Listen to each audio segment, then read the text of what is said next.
Hey, and welcome to episode 6 of Kingdom Business TV. I am delighted that you would take the time out of your busy schedule to come and watch this, whether you're watching now or whether you're watching later. It is a real blessing to me, and I certainly appreciate that. This is the first episode where we're actually streaming live, right? So right now, we are recording this for later. But at the same time, we are streaming this to both Facebook, to the Business Greenhouse Facebook page, and also YouTube through the KB TV YouTube channel, which is super cool. I gotta tell you, straight off the bat, like I appreciate 2018. I appreciate, like here I am, I've invested, a handful of grand in technology, and I'm able to push my content in real time into, people's phones and on their screens, for a fraction of what it used to cost if you go back 10, 20, 30, 40 years. So I tell you what, that just blows my mind. Like I am literally, grateful at least that we live in the world that we live in today. So I'm just going to check with Craig. How are we looking? Is everything? No, just keep stretching. Just keep stretching.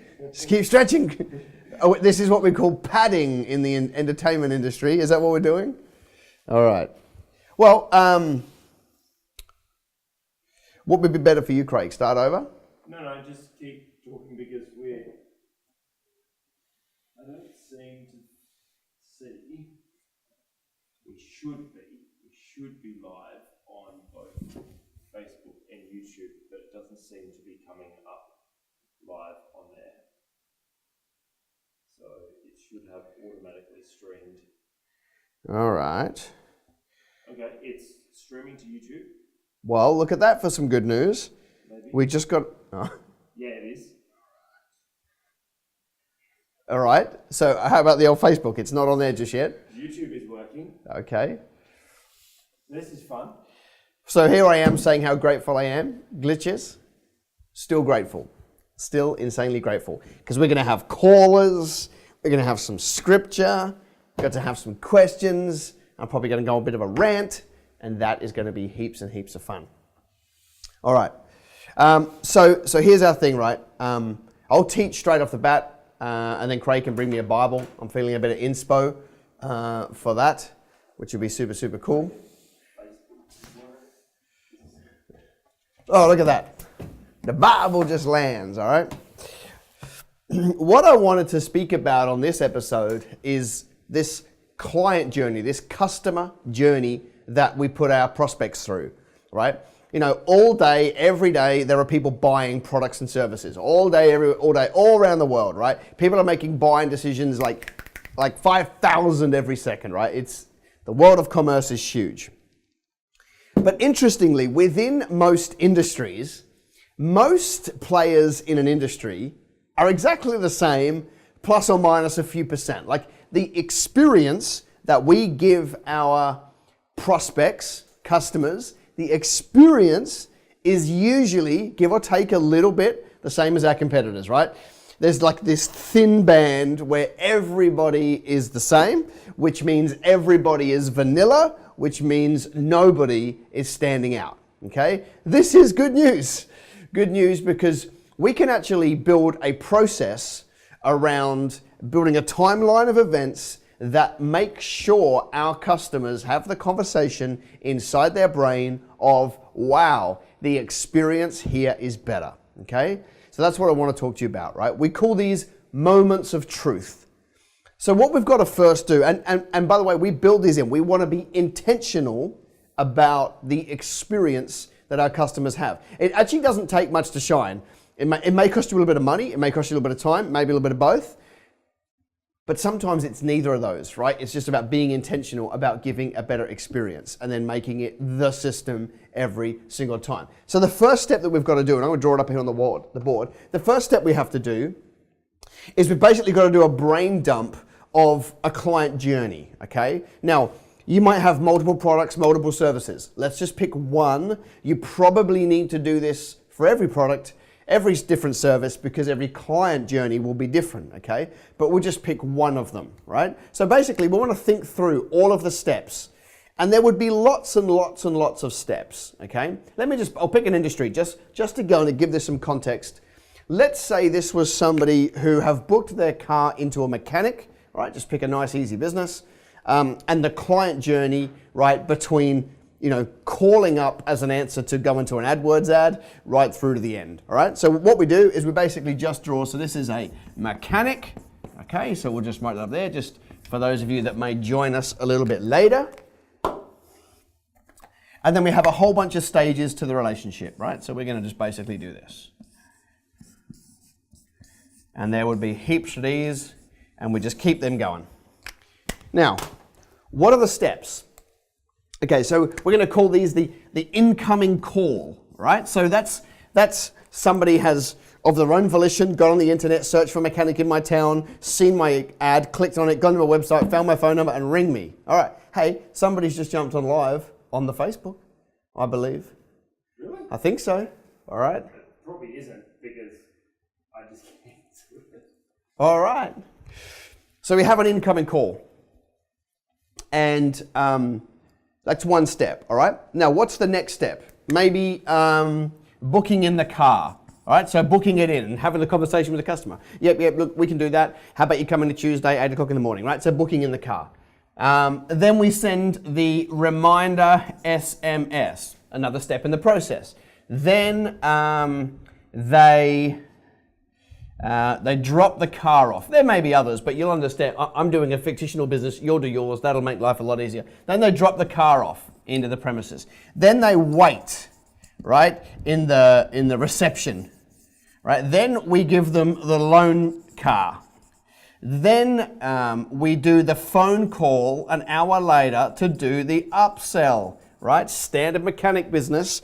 1 hour after customer leaves, we jump straight on there and we go, hey, and they've got to be legitimate, right? We're not here just to rip people off, but legitimately, if you pull the engine out and you notice something that's not part of the thing, that the fan belt's cracking, you call the customer and say, hey, listen, while I've got this off, I can fix it. Would you like me to do that, right? They say yes or no. Then we do the work. Then they come back in, right? So they pick the car up. They wait in the foyer or the reception. Then they collect their car. Maybe they pay somewhere in here, right? So you understand, you basically do a brain dump of all of the steps of the process.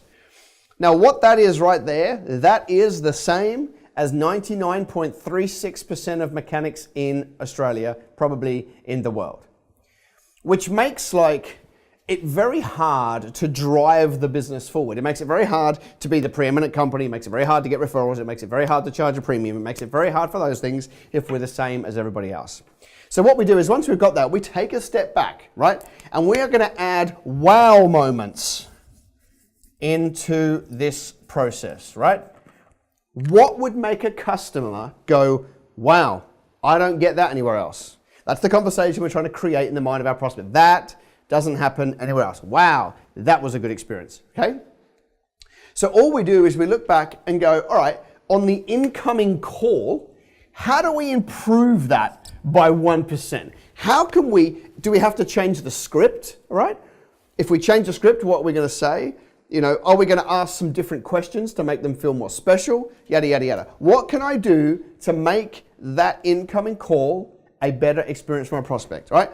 Number 2, when they book the car in, what can I do about making that part of the phone call 1% better, all right? And it's maybe reiterating with the customer. So, Mary, just so that I can make sure I've heard you, because we never want to charge you too much. Are we live? We're live on Facebook. All right, well, that's not what's happening on my little TV down here, but the ferret will run around and do his thing. So how can we make that a little bit better? Maybe it's as simple as this. Maybe instead of just going, yep, righto, Tuesday, 2 o'clock, we go, Mary, just so I've heard you right, so that we never do work that you didn't authorize, we never rip you off. I just want to confirm you're bringing your car in Tuesday at 10 o'clock. We're going to do a logbook service. It's the 60,000K service. Great, right? Now, all that does is give the customer peace of mind. It says they're not going to rip me off, right? That's 1% better. Right, when we send the SMS, how do we make that 1% better? You get my point, right? How do we, I can see me. When they drop the car off and they're waiting in reception, How do I make that a moment of truth? What can I do to the physical environment of my reception and my wait area to make people feel more valued? All right, here's one just random idea. No more girly magazines, just as a random thought. Clean the joint, right? The waiting area doesn't have to look as bad as the workshop, right? You can actually have a nice clean area. You understand my point, right? And all the way through here, we are looking at improving all the time as we go. Now then, are they wow moments? Potentially you could come up with a wow moment. But what about if you could actually add something else, adding a step in your process, okay? And something that you do routinely, you do it all of the time, yada, yada, yada, yada, yada. And I don't know what that is. I'm making it up as I go because this is a fictional business, but you should know your business really, really well. All right, maybe, for example, let's say after the event, right? They've picked their car up, they've driven their car home. What would happen if the mechanic that did the service on their car waited 48 hours and then quickly placed a call to Mary and said, Mary, my name's Wayno. I was the mechanic that did the logbook service on your car. It was a delight to work on your car. Tell me, is there anything you want to report back to me? How's it all going? Right, now, how easy would that be to do? It would be a case of Wayno jumping on the phone maybe 2 minutes a time, 3 times a day. The customer hangs up and goes, wow, I don't get that anywhere else. That's the kind of thing I mean, right? So do a brain dump of your process, look at the steps you've got, make them all 1% better, but then go back, right, and ask yourself, what can I do? How do I add a wow moment into this journey to make it a better experience for my clients, right? That's the name of the game. So we are now live, right? We are streaming to YouTube and to thefacebook.com and on the Business Greenhouse page. But here's what I want to do. We've got a couple of people that we know are going to be calling in. But if you have got a question for me, a question about business, money, wealth, faith, ministry, cash, Jesus, whatever your question is, if you put your phone number in the comments, then Craig from my team will reach out to you and we'll get you on here and we'll have a live call during a live stream. And that, my friends, would be a real delight for me. So just put your phone number in the comments and then Craig will look through those and reach out to you to do that. And that would be super, super cool. So they're wow moments, right? And you can do that for every product, every service. Here's the trap. You go through that process. You come up with ways to make it amazing, right, for a customer. But what happens is if I were to shop with you more than once, let's say I shop with you 3 times in the space of 6 months, just picking random numbers. If I get a great experience first time and I don't get the same level of experience second time, it's a question mark whether I'm coming back, all right? So we're talking here that this needs to be the system and consistently delivered, right?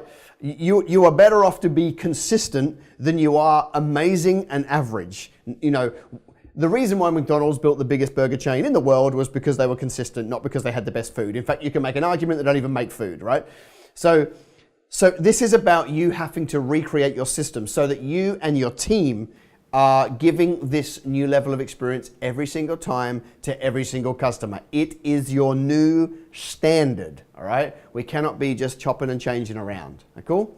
All right, very, very, very good. If you've got a question, make sure you put it into the comments. Put your phone number into the comments. Craig from my team will reach out to you. No question is stupid apart from stupid questions, all right? But I'm sure they won't be, right? Put your phone number in there and we will reach out to you. Cool. Scripture of the day, right? Let's talk about the Bible, right? Let's talk about the Bible. And then after that, Craig, we'll go straight onto a caller, if that's all right. All right, I'm going to read a fair bit of Bible. I might get a little bit preachy up in this place today. We're going to 1 Chronicles. 1 Chronicles.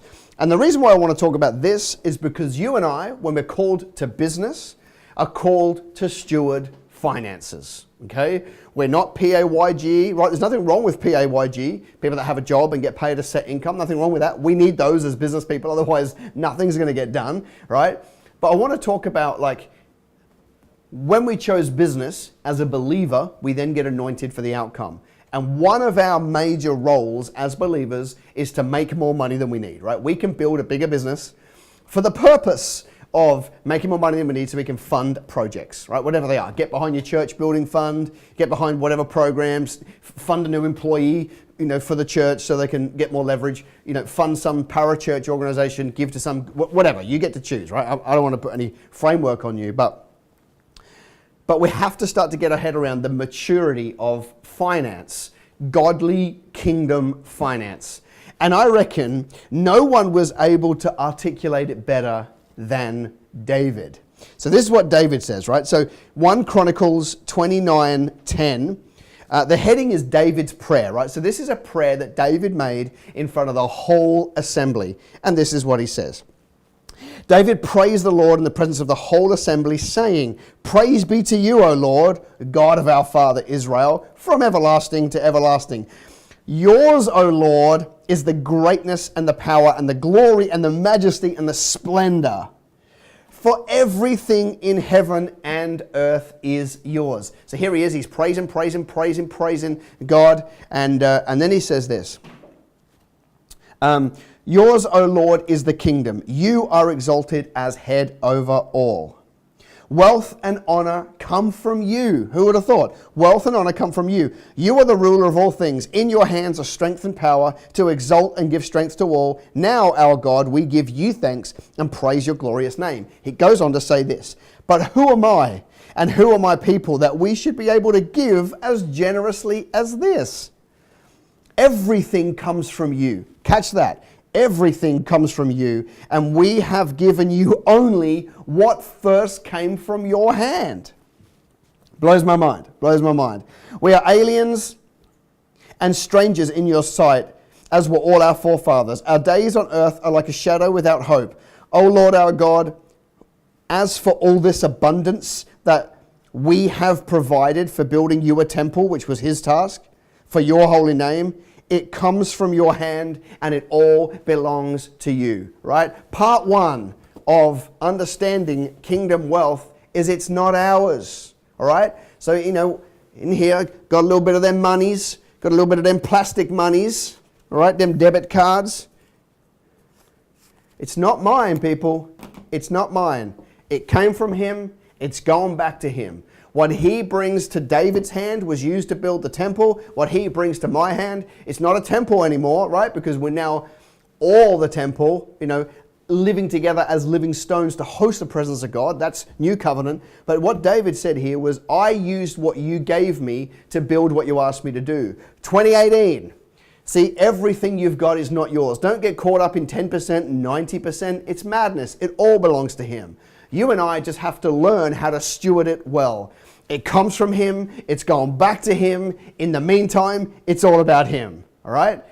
You and I need to have enough of a relationship where we can be so focused on Jesus that we say to him, how do you want me to handle my finance? And it will be different for every single one of us. Why? Because we all have different needs, different set of circumstances. Some have kids, some don't, right? And for those of you that have kids, they get to sort of like that 10, 11-year-old age and they just eat their way from one side of the house to the other. That's going to cost more than people that don't have kids. Like, God knows all this, right?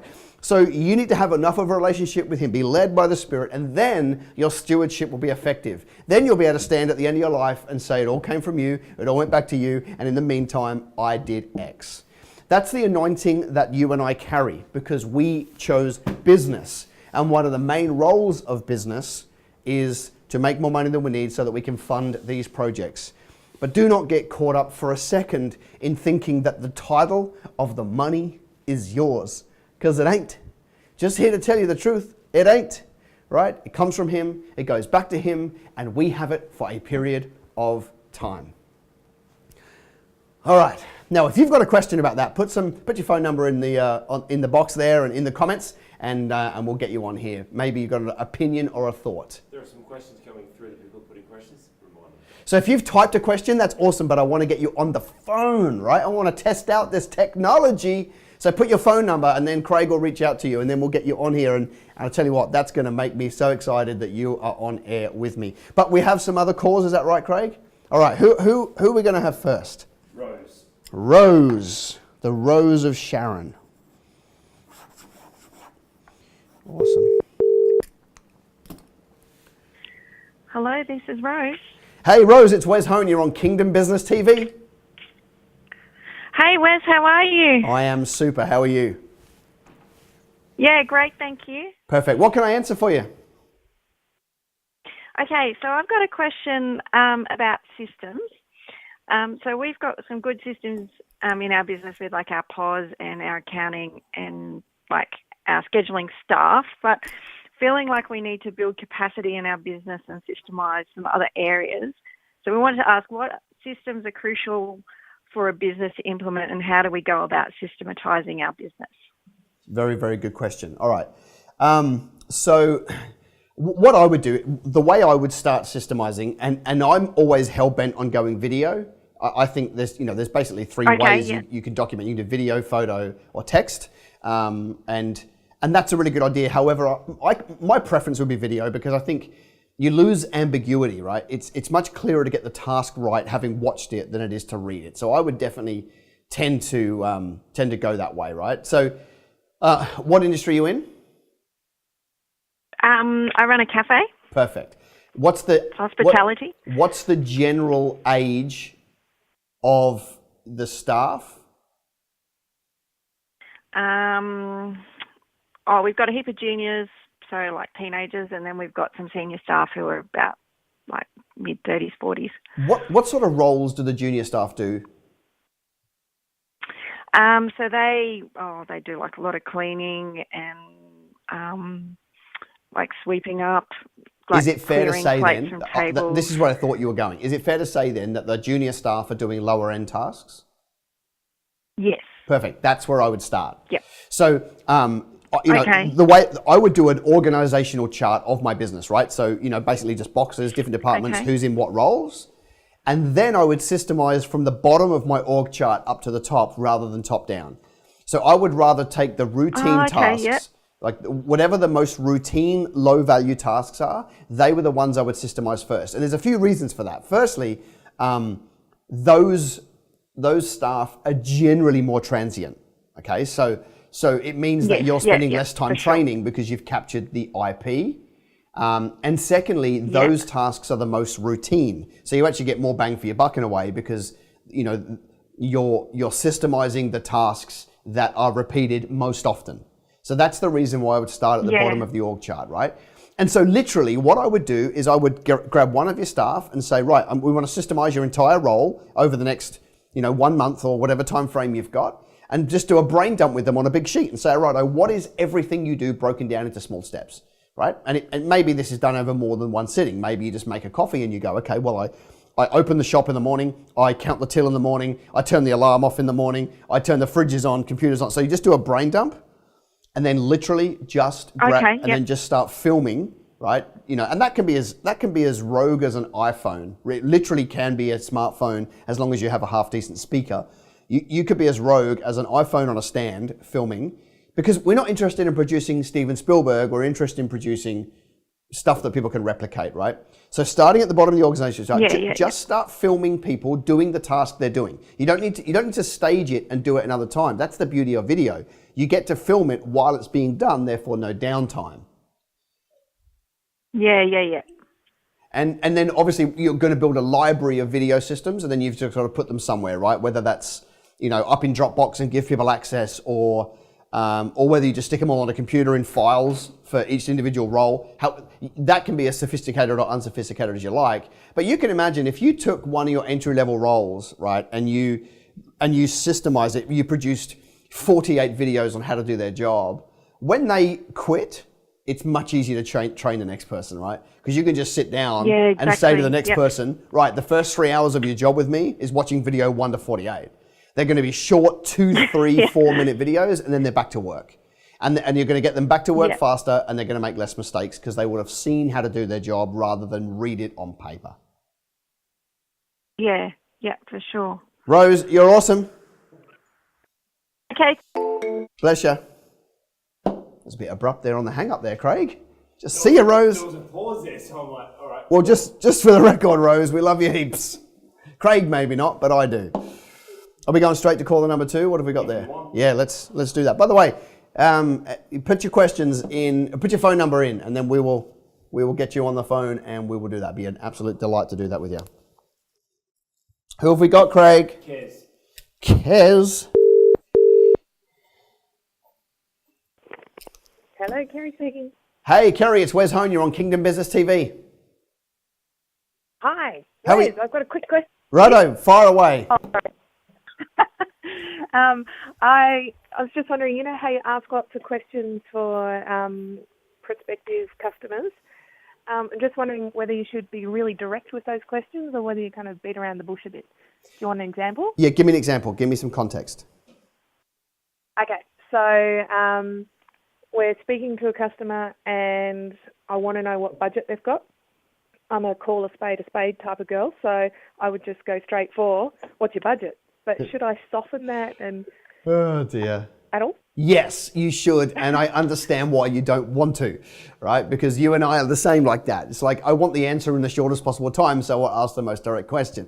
The problem is, Kerry, that the world is not like you and I, so we will run the risk of offending people. So yes, now what I wouldn't do is I wouldn't pander too much either, right? So if the options here are be pointy and blunt, or dance around and not quite get the answer, I wouldn't do that one either. I think there is the middle ground, but I think there are sentence softeners that we can use where we do actually ask a pointy question, right? But we do it in a nice way and it's authentic, right? So we would say, now Mary, can you help me understand what budget have you set aside for this?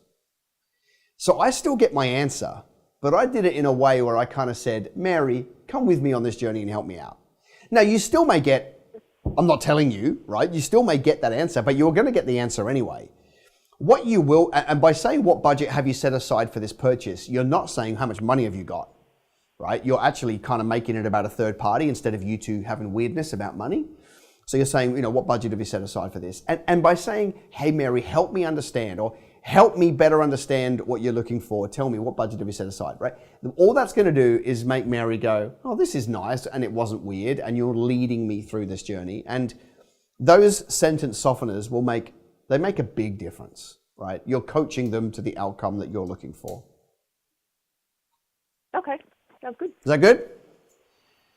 Yep, all right. Thank you. Kerry, you're awesome. Thanks, mate. Cheers. Not so fast on the hang up there, Craig. Like, you need to work your little finger action or something because someone's hanging on, someone's getting cut off.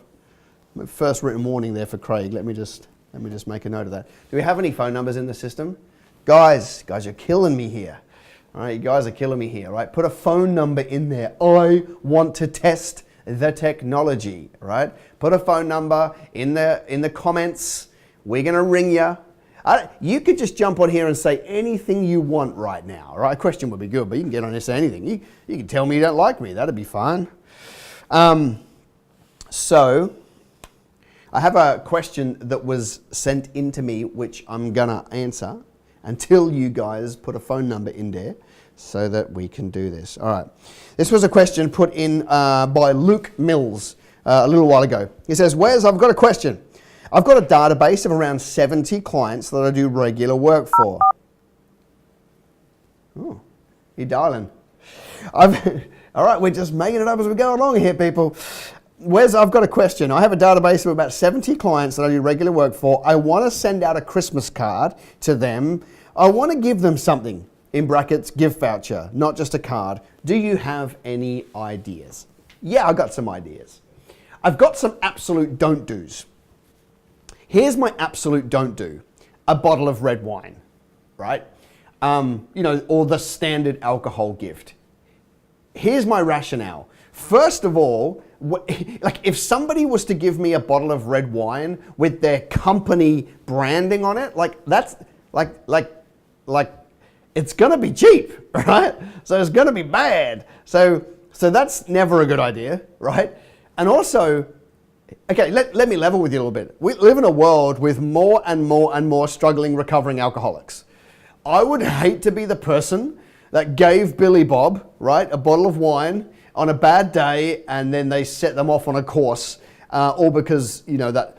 So So I don't think I'd be playing that game, all right? I think it's too easy. There's a whole world out there of creative ideas. We don't just have to pick the same one. So you've said gift voucher as an idea. I think it's great. Here's what I wonder though. We're talking about 70 clients, not 700 or not 7,000. I wonder whether we could rank these 70 A, B, and C. Come up with a criteria. Total dollars spent, how many referrals you got from them, how easy they were to work with, whatever your criteria is, right? And it may be that you end up with, 10 A's, 20 B's, and 40 C's, just riffing. Then come up with something different for each group. Now, this is a lot more work, but when we get to 10 that 10 A's, for example, you could probably know them enough to personalize the gift. You could probably say, well, this person loves rugby, I'm going to get 2 tickets to the rugby. This person loves ballet. This person loves, coffee because they're a coffee snob. I'm going to go and get some coffee from the east side Tibetan mountain, whatever, right? You could probably personalize them if you worked with a smaller group. So you could have different tiers, right? These ones get this, these ones get this, and these ones get this, right?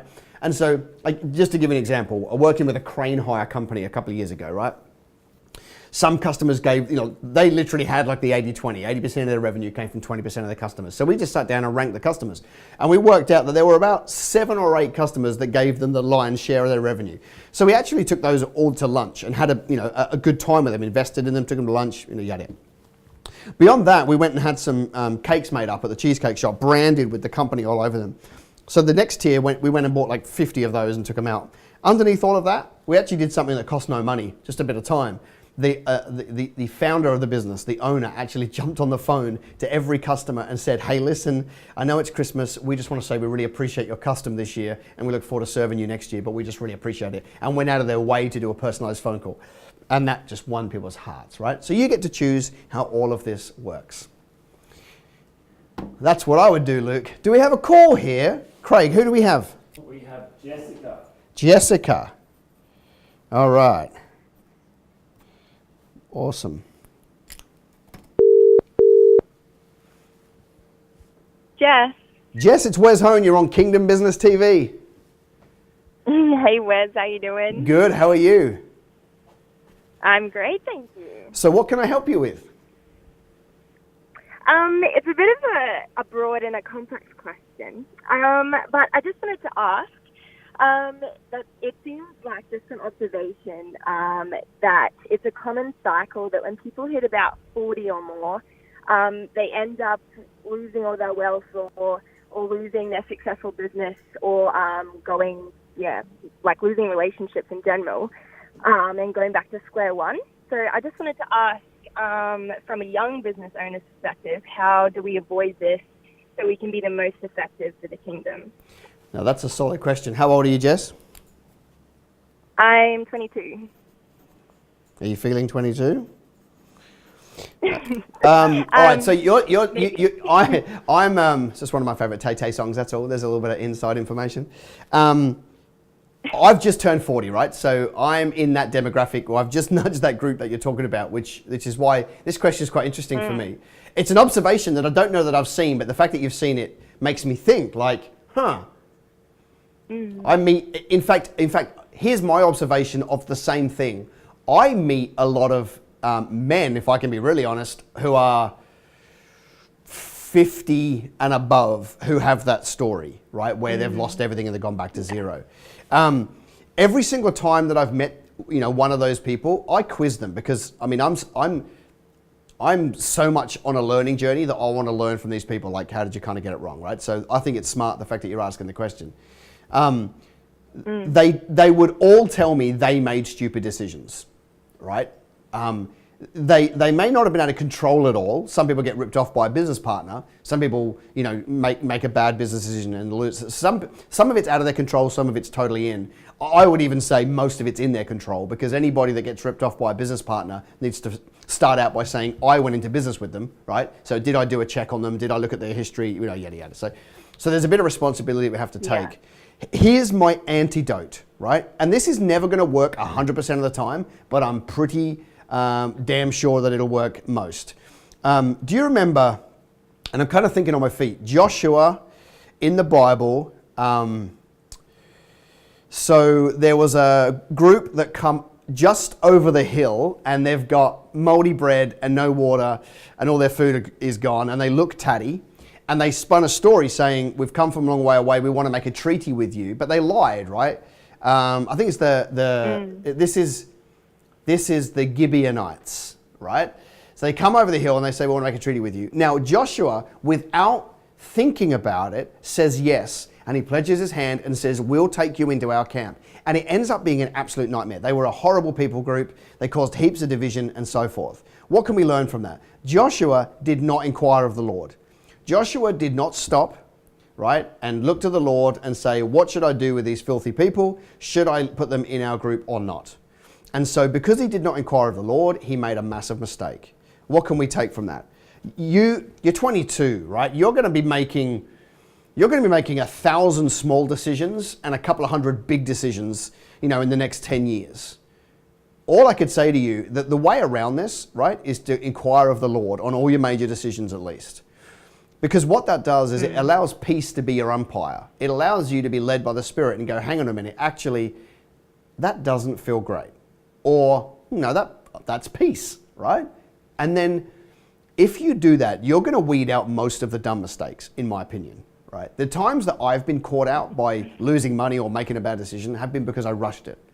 If I slow it down, and for me, I'm married, so I take this to Kimberly, and she's the Holy Ghost in our relationship, right? The Holy Ghost talks to me through her all the time.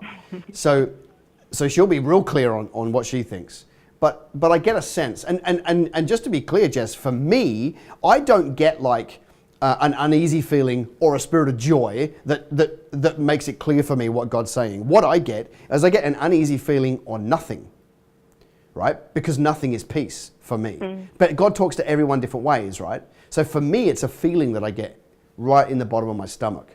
For somebody else, it might be the audible voice. For somebody else, it might be signs and wonders, whatever it is. But I would say to you at 22 that the way that you can make sure that you don't have the same experience as those people you've seen is make sure all your major decisions, you sit down and take time. Anybody that rushes you to make a decision, it's usually a bad idea.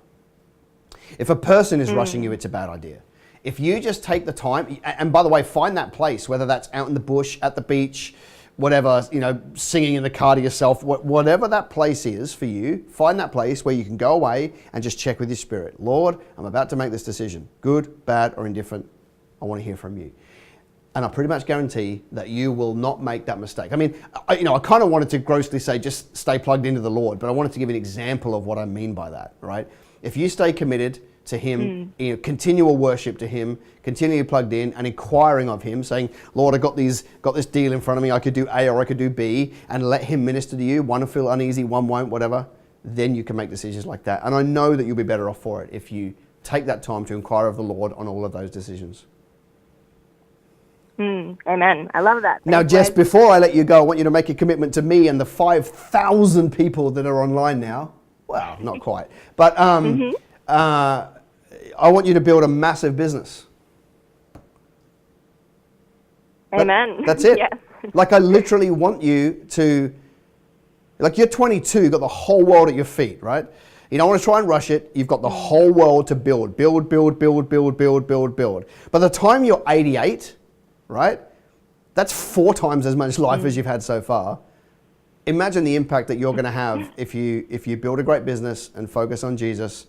And anyway, I'm just inspired by anybody who's 22 because I wish I was again. And I just know that 22-year-olds right now, they, with the world the way it is with technology, it's an amazing time. You have the ability to build a massive business. You only need a small amount of money, and you can use the rest to fund great projects. So I'm inspired by the fact that you would call in. Thank you very much. Bless you, Jess. Catch you soon. Bless you too. See you later. Wow. Well, that's a show. A little bit over time, which is no problem for me. Well, guys, that's it. We'll keep going live. We'll be back live in a couple of days doing another show. If you put your phone number in right between now or whenever you see this, then we will reach out to you and get you on the next show. That would be a real delight for me.